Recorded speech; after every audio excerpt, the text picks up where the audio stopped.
Total drama, total drama, total drama. One of my favorite series to not only watch, but talk about it to all of you guys. Since a lot of people really liked my last video listing the top 8 total drama characters that should have won a season, I thought I would go ahead with another total drama video, but this time not praising any characters, but actually hating on them. Or more specifically, listing the top 8 worst total drama characters that I can't stand. Now, I'm just going to throw it out there that this list is going to be my opinion, and if you actually like these characters, then feel free to let me know in the comments down below and tell me why you like them. And with all that out of the way, be sure to click that like and subscribe button so I know you like my content. Without further interruptions, let's begin.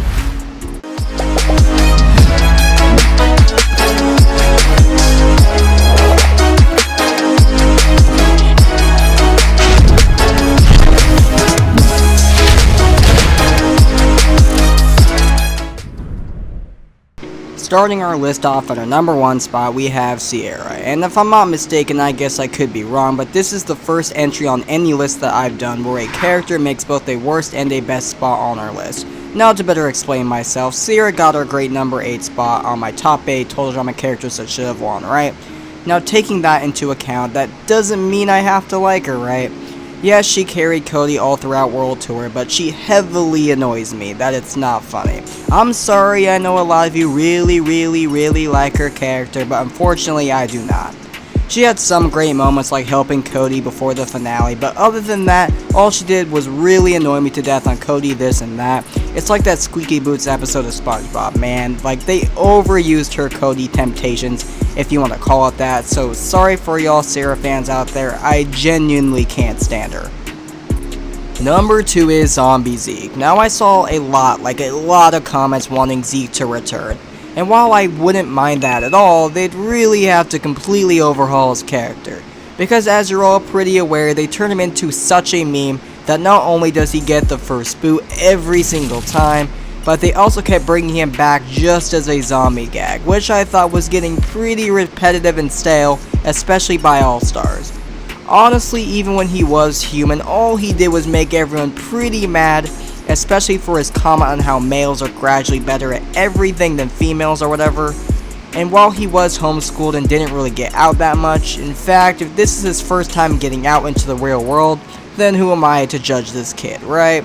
But in all reality, if they did bring Zeke back, maybe have him actually contribute more and not make everyone his enemy. They could have maybe had him with a challenge or something, I really don't know. That would be pretty dope though if they did, I suppose, but as in his zombie form, I'm not a huge fan at all. Number 3 is Stacy. Not much else to say about her really. She was basically total fodder or filler to the story. The crew only added her to get the first boot, and you can easily tell that was the case. At least Ezekiel had some personality. Stacy's whole thing was just obviously telling fake stories on her great-grandparents or something. I really don't care enough to explain. Everyone knows she was not at all relevant to the story. She only existed because the writers struggled to add more characters, so it is what it is. Halfway on our list we have Eva, and she's pretty much a big-headed galoot. That's her whole entire character, that's literally all there is to it. She essentially goes around playing the tough girl card, and if you make her mad, you'll feel her wrath. An example being when Heather secretly stole her MP3 player, which, do any of you guys remember those things? Yeah, me too, but anyways, what ends up happening is Eva freaks out and lashes out at her entire team, trying to find out if anyone stole her MP3 player. When she quote-unquote finds out she dropped it, she's left in awe and her team votes her off. But what's unusual is when she turns up in No Pain No Gain, she turns her entire focus on Bridget for absolutely no reason. She called her out specifically even though her whole team voted her off. It's something I never really understood, and I feel they could have done more with her, like actually have her use her insane strength to have her team win some challenges, but they don't. Nonetheless, she loses once again and is voted off. Not like anyone saw that one coming, right? Number 5 is Katie and Sadie. I don't mean to cheat the list, but they're basically the same character. Literally just duplicates of each other, and all they do is squeal about how much they're best friends or something, like, hello, we can hear you.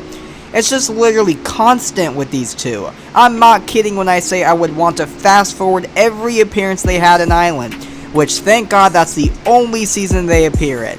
The only time they didn't get on my nerves was when they had their big fight in the sucky outdoors, but that's literally it. I've seen a lot of people talking about how they want these two to make a duo in a second season of the Donkulus race, and I'm going to say right now, dead honestly, that would be the most agonizing decision they could literally do. I genuinely can't stand these characters, and do I even need to say these two characters? They're literally the same character. Literally, they could be just one character. Like, honestly, do me a favor. Please don't bring them back. Number 6 is Amy. She was basically Mal after Mal, if you will. Her entire character was just her being evil, just to be evil. No motivation, no backstory, showing us why she hates Sammy, or Sammy, or whatever. But still, she was literally a rehash of a rehash, which was nothing new. I will say though, I absolutely love the scene of her standing up to Amy, even though it just ends with her playing the victim. And while she did end up fooling most of the rest of the cast that she was Amy, not long after Amy returns, or I guess swims her way back to the island to fight Sammy, which turns in basically to Chris just eliminating both of them. So what a happy ending, sort of. Nearing the end of our list, at our number 7 spot, we have Dave. Good old whiny Dave. By far one of the most annoyingest characters to ever walk on the show. The whole entire time he's on screen, he tries to get Sky to go out with him, right? Plain and simple. Only for him to get rejected and fail over and over. Which in turn caused him to go completely bonkers and convince his teammates to vote him off. Just when you think all is great and he's gone, nope, they decide to bring him back to the finale. Why? What was the point of that? Literally. Oh, maybe to help him win Sky over or something, right? Well, yes and no. Sky ends up admitting she now likes Dave, but when Chris reveals Sky's audition tape, he soon learns she had a boyfriend this entire time. Not like she didn't try to tell him this all season.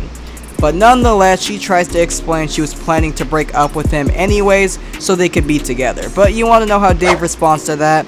He essentially becomes bald and doesn't care about anything anymore, like he's all of a sudden too good for her. Even ignoring all of that, he still doesn't have anything good going for him. During most, if not all, the challenges, he freaks out if he gets a tiny speck of dirt on him. Like, did he think this show was going to be a literal walk in the park? Even if he went to a regular summer camp, I can pretty much assure you that you're not coming back unscathed. So by far one of the worst total drama contestants I've ever seen. Dude literally didn't accomplish diddly squat, and was more or less a liability to his team. At our not so great number 8 spot, we have Mal, and I don't think anyone's surprised to see him on this list.